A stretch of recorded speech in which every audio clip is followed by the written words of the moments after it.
Hi, this is David Roskoff. I'm going to show you how to set up a framework for Webdriver. First thing we're going to do is we're going to go ahead and create a new project.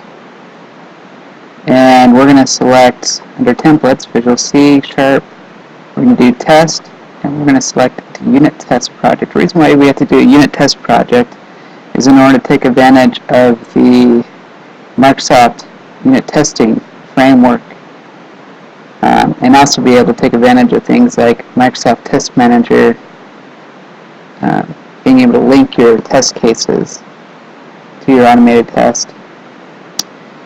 So now that I've created my framework, first thing I need to do is I need to get references for the Selenium framework.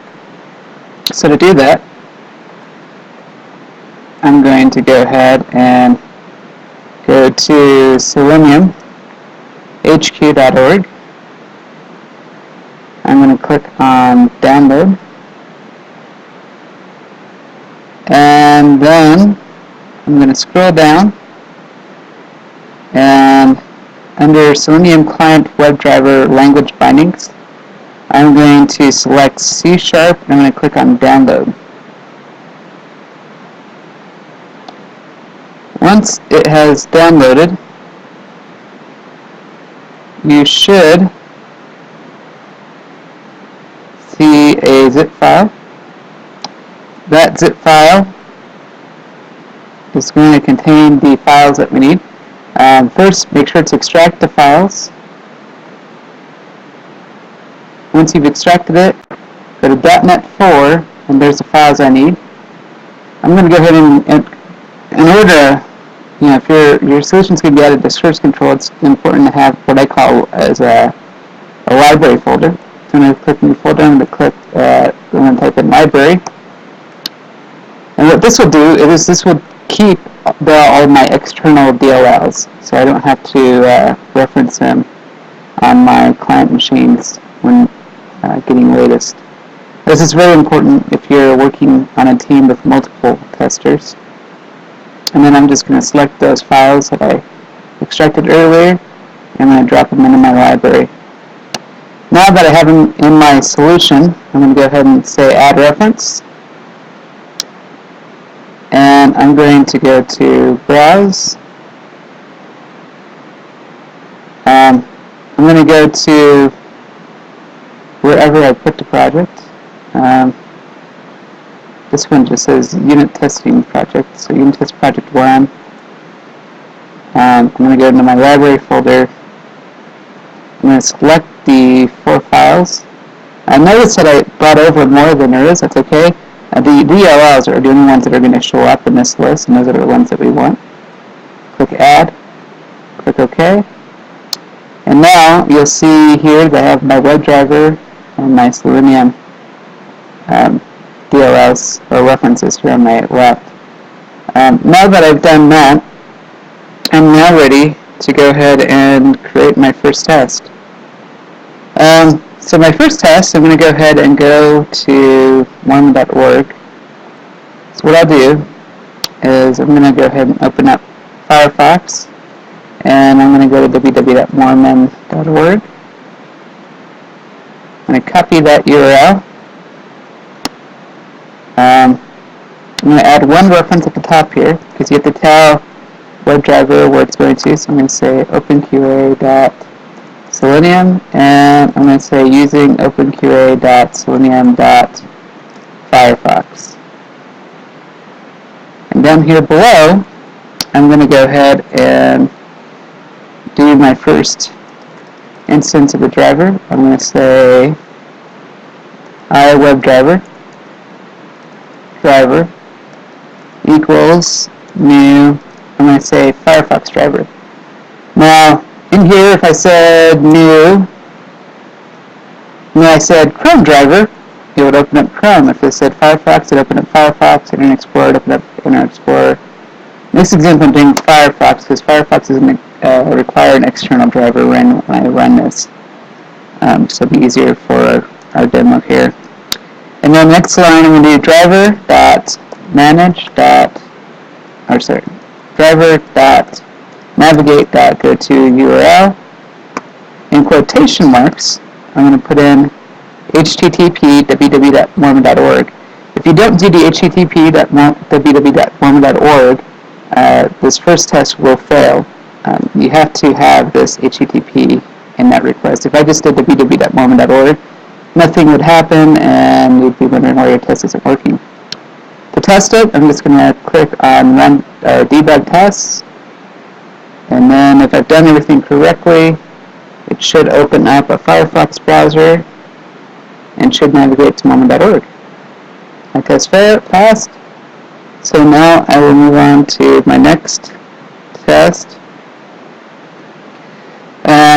My next test is going to be to click on the people value.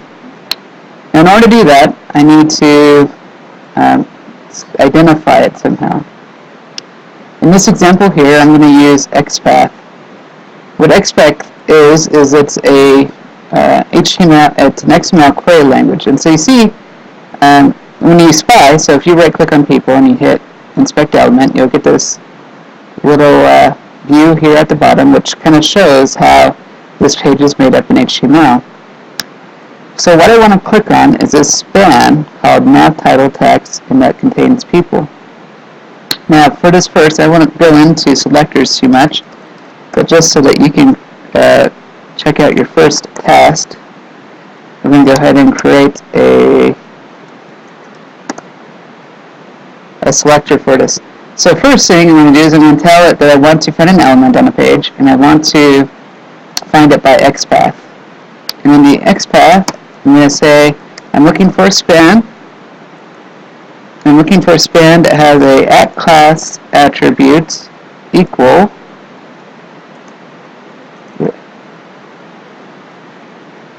and I'm going to come back here, I'm going to double click, and I'm going to select that value. Notice if you try to type this value in manually, you might fail because this is 2 underscores in the middle, not 1.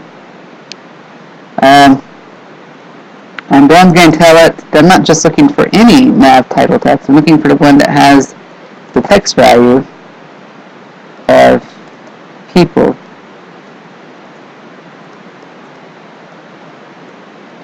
And then on that, I'm just going to click it. So once I found the element, I'm going to click that element.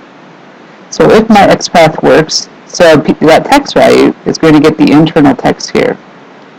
So it's looking for a span, it's looking for a class with that value, and then it's looking for an internal text with that value. So if I run this test, and everything runs correctly, it should load that page, and should click on people. And there, you see it loaded mormon.org, and it clicked on the people tab for me.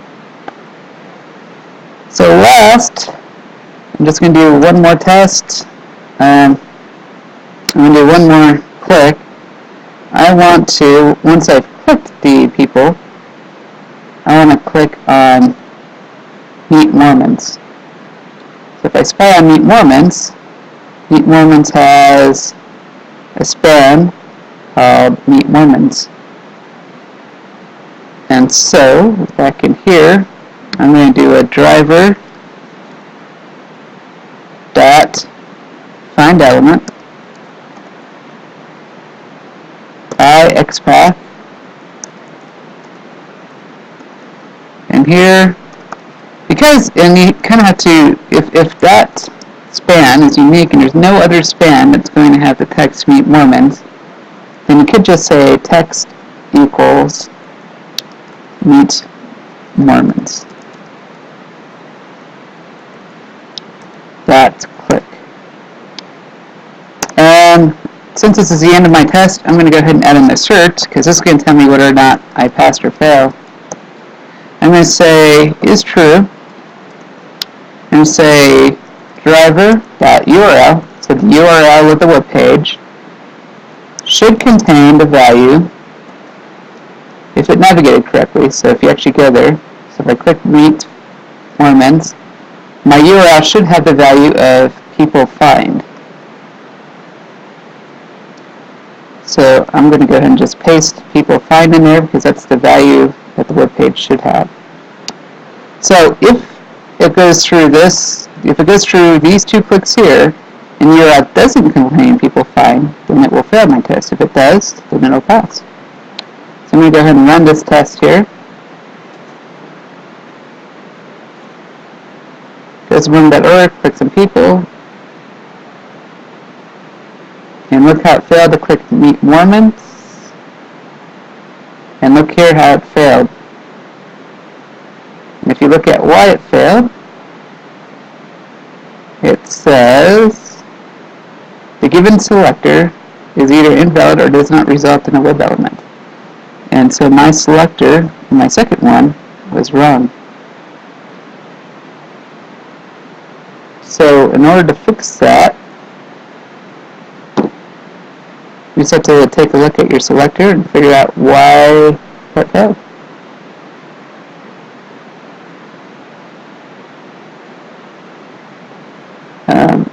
One of the tools that you can use for this is you can use a tool called FirePath. So in Firefox, if I were to inspect this element, if I've already downloaded, let me go to this one here. Here we go. So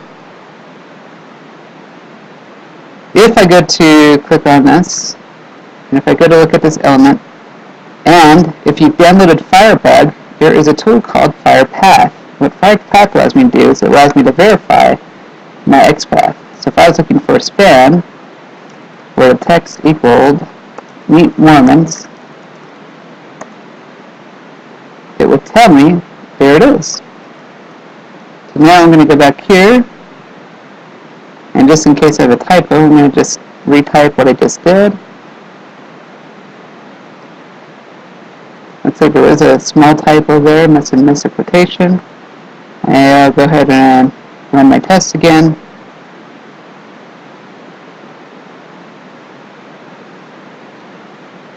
Clicks on people, clicks on Mormon, checks that page. If you look back here, the test passed. And last thing I'm going to do is I'm just going to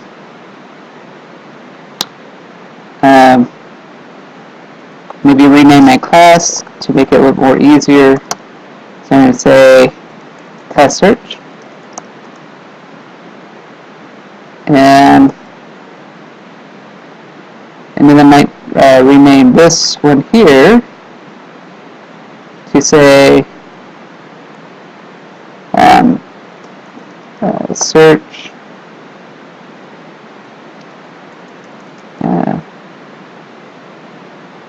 search navigation.